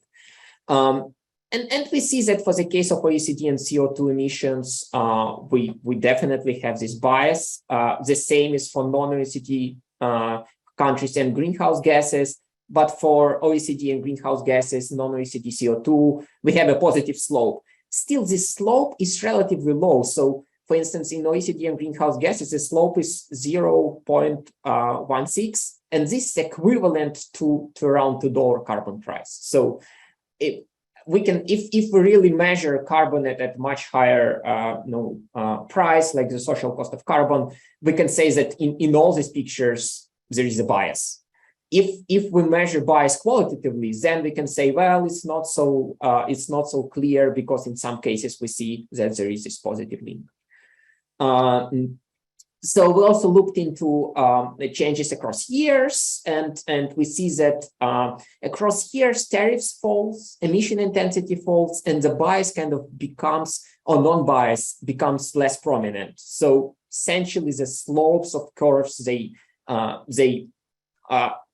become closer to zero, yeah, the more like horizontal slope. So tariffs just reduce, yeah. So we and emission intensities also fall. So inclusion of non-tariff barriers essentially doesn't change the picture much, yeah. So we see relatively similar results, and it also non-inclusion of tariff barriers supports the fact that when we extend the emission accounting scope to all greenhouse gases, qualitatively we see that with rising tariffs there is rising emission intensity. Again, at a considerably low equivalent of carbon price. So this is equivalent to $1.3 carbon price. This is 1.9. But at the same time, it's what we currently observe. Yeah, the current carbon price is around $2. Oh, I'm sorry. It's interesting. Someone is painting.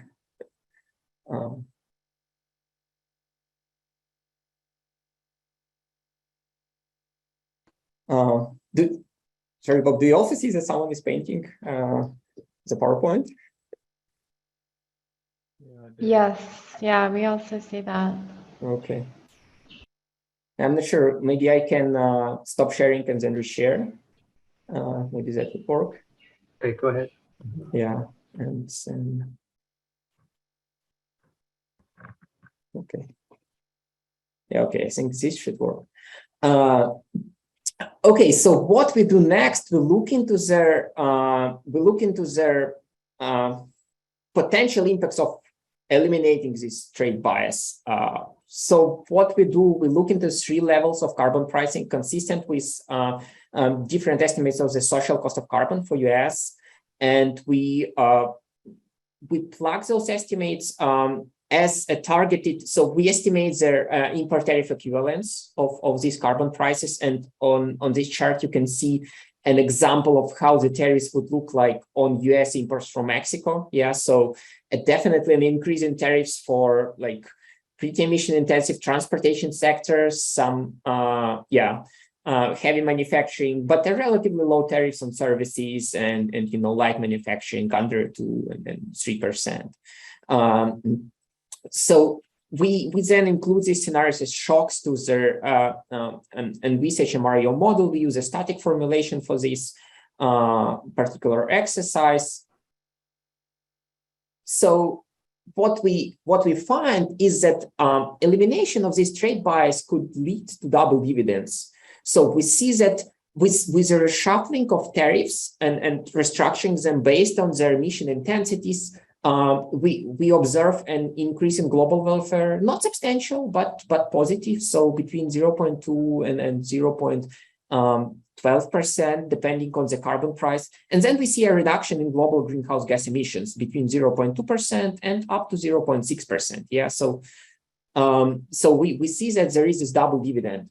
Of course, there is a relocation of trade across sectors. So the sectors that I've shown on the previous slide, which would face a substantially higher tariffs due to their high carbon footprint, such as transportation, electricity, but electricity is pretty non-representative because it's not much traded, and again it's expenditures abroad. But transportation, non-metallic minerals, metals, so carbon-intensive sectors, they would face a reduction in trade. So this is a global world imports under $76 carbon price equivalent, while sectors like light manufacturing, clothes, processed food, textile, motor vehicles, they would expand. So we see this trade patterns reallocation. As with any policy, there are winners and losers across countries. So and this is driven largely by the initial kind of schedule of tariffs across countries and sectors. Yeah. So what we see is that some countries would substantially gain from such relocation, and including some developing countries such as Rwanda, Thailand, Vietnam, probably benefiting from the expansion of their trade in in cleaner, light manufactured goods, which now might be facing lower tariffs. While other countries like large fossil fuel exporters or like ECA, South Africa, they might face some losses from such relocation. And also we see that in general, there is a reduction in welfare for low-income countries and increase for high income. So this move could have potentially some regressive outcomes. So in the sense that lower-income countries would face some losses. And then we see here the change in emissions. So, and it's pretty consistent with changing patterns of output. So in most countries, of course, emissions would fall, but we see there is some leakage and reallocation of emissions. Okay, so finally, what we look into is how this would impact their global value chains, participation rates, and we find that in general, countries would become more involved into global value chains. And so for this, we use this envisage MRIO feature, which has been also discussed in the previous presentation by Maria, and we trace forward and backward participation rates.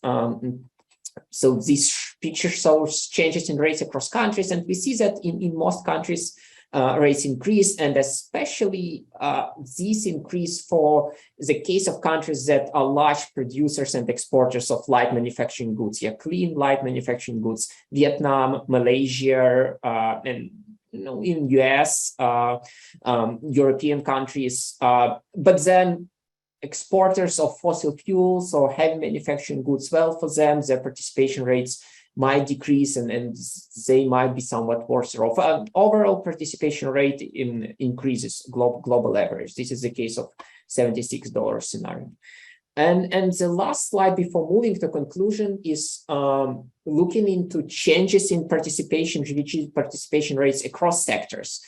And what we see is that manufacturing sectors would increase their GVC participation rates the most. So clothes, processed food, motor vehicles, textiles, electronics, all see an increase in their GVC participation rates, while these transportation sectors and some heavy manufacturing goods observe a reduction. So we see this reshuffling of trade patterns and also linkages within countries and between countries and between sectors in the global economy that is resulting from this correction of the environmental bias of trade policies.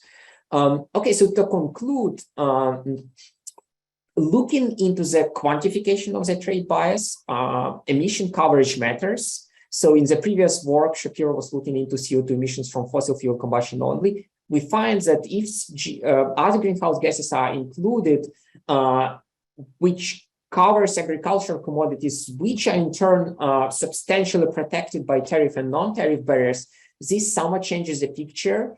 We also find that there might be no trade bias for some air pollutants, such as particulate matter 2.5, which is a major cause of premature mortality due to a number of diseases.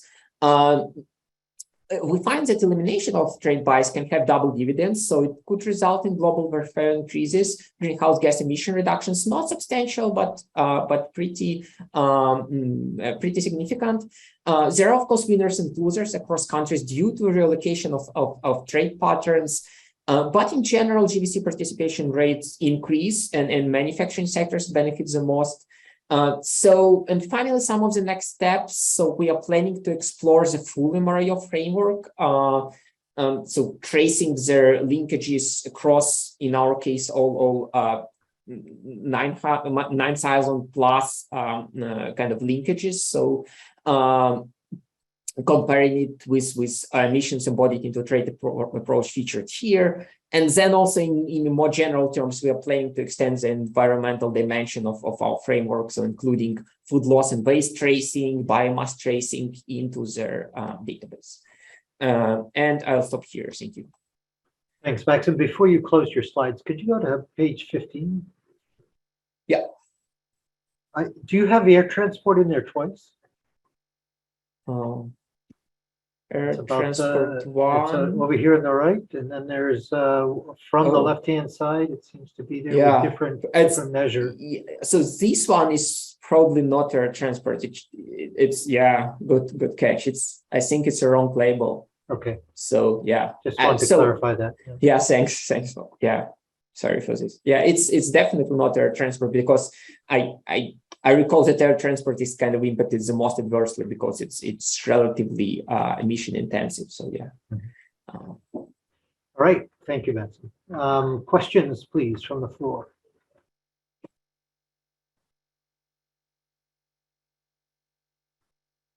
This is pretty interesting. Okay. Julio, you've gone a number of times. I'm going to let Dominique go ahead and ask question first, and then I'll go to you, Julio. Dominique. That sounds pretty biased to me, since Maksym works for me. But Maksym, go easy on him, will you? Yeah, I will. Are the results you're getting different from those in literature? I mean, you mentioned Shapiro in particular. So are they going this route? Do we get a different picture, basically? They are not very different, yeah. So especially when we look into CO2 from fossil fuel combustion only, we get a pretty similar picture, although we use a completely different database, completely different emissions accounting. So we are consistent there, yeah. Adding greenhouse gases somewhat changes the results, but again, I think that's what one would expect. Yeah, agriculture is heavy on non-CO2 greenhouse gases, and it's heavy protected. So I think that's kind of a valid point. Now, in terms of overall impacts, so here we dig a little bit deeper on how the trade would change. But what Shapiro finds is also that so emissions reduce, GDP either does not changes or increases a little bit. So again, here we are pretty consistent. Although he was using a much kind of simpler model and calibrated to via database. So it's not completely different, but it adds a number of dimensions, and I think it's an extension of that work. Thank you, Maksym. I think those are very good points and very useful. Both the affirmation of the of the greenhouse gas emission, I'm sorry, of the carbon emissions, and then adding these other dimensions. I think that's very good. Julio, and then we'll go to Jean. Thanks, Maksym, for this very interesting presentation. Maybe based on your findings, we might call this the CO2 bias of trade, probably. And it's very interesting because your results are also close to our results, where we calculate carbon leakage risk of sectors, and we find that agri-food sectors have very high carbon leakage risk compared to other sectors. I have two questions. The first one is, do you include land use emissions in your calculations? And the second question is about the shock that you implement in your envisage MRIO model. Is it, if I understood correctly, so you use a uniform carbon price in all countries, and then you see how tariffs change? This is what you do? I'm just not sure about this. Thank you. Yeah, thanks for the question. So I'll start from the second one. Yeah, what we do, we estimate first emission intensities of trade. So it's on a bilateral basis. So for instance, an iron and steel imported by US from let's say Mexico would have a different carbon content than the one imported from Canada. Yeah. So we do this, and then we impose, and then we estimate a tariff equivalent of the different levels of carbon price. So like 52, 76 dollars, 152. So this would and the tariffs would be bilaterally different, yeah, but corresponding to the same global level of carbon price, yeah. So and then we override the import tariffs that are currently observed in the database by these new import tariffs, and then we estimate what are the impacts, yeah. And as I have shown, under $76 carbon price, $56 carbon price, we are essentially reshuffling tariffs, yeah. So the global revenue from the tariff would be almost the same as currently observed, but just reshuffling across sectors and countries, yeah. And on the land use emissions, so we do not include land use emissions here. So we include emissions from fertilizer application, so that's included here. But the land use emissions like savanna burning, for instance, is not included. So we have that information, but the tricky point is how you distribute them by sectors, yeah? And whether they are allocated to any sector per se at all, yeah? So like, okay, you have a wildfire burning of forests, yeah? What sector would you map that to? I mean, it's not clear at all. So that's one complication. And you know, if you have any ideas of how to treat this point, it would be also interesting to discuss here. Thank you. Oh, Bob, you're muted. You're muted. Yeah. Now I'm unmuted finally. Sorry, clicked on it. Yeah, thanks for the answer, and feel free to follow up bilaterally. Now we have Jean Fourier and then Bill Powers. Jean, the floor is yours. Hi, so thanks a lot, Maksym, for this presentation. I really like this and the part on environmental bias, very interesting. I was wondering if you had had a look of the difference between the different greenhouse gases and the regional differences, because at the first glance, I see that the ones which emits the most methane are originating from Europe, as very protected in Europe, while the sectors emitting nitrous oxide, such as rice cultivation, would be more protected in Japan, for instance.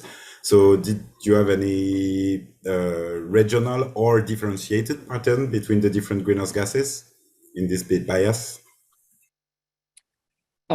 Yeah, thank you for the question. That's an important point. So in the underlying data, we have that is captured. Yeah. So for their methane emissions, nitrous oxide emissions, for agriculture, we use FAO data. So that would include country-specific emission intensities and practices. And for the non-agriculture, non-CO2 greenhouse gases, we rely on the EDGAR database, like fluorinated gases. So again, that captures the sector and the country-specific patterns.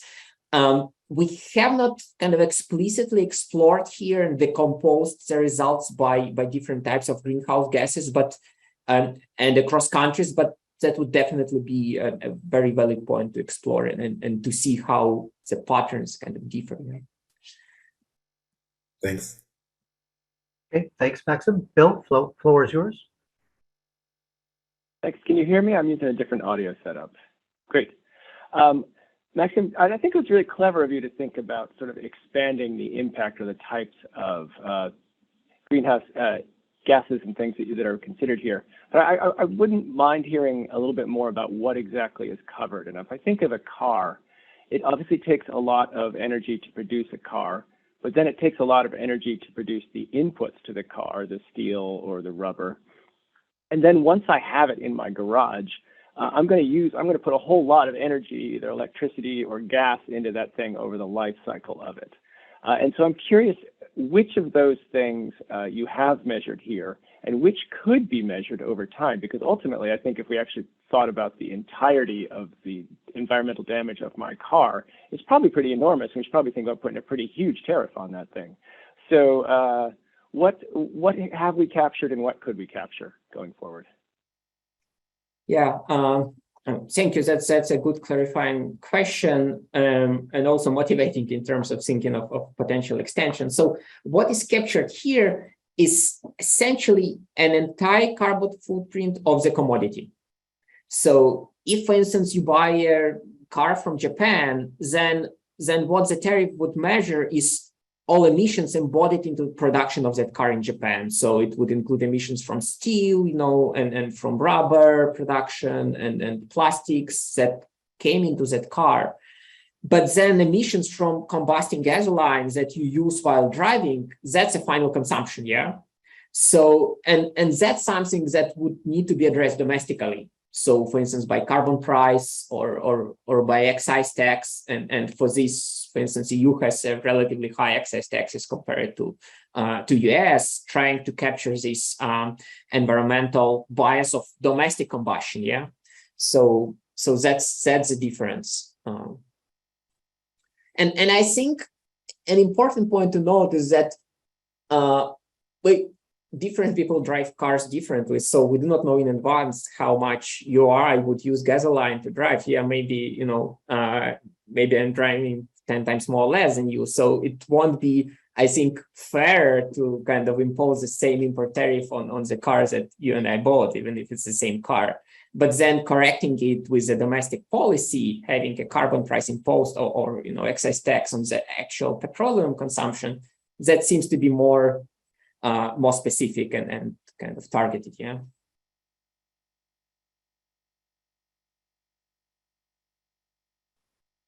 Thanks, Maksym. Bill, any other questions?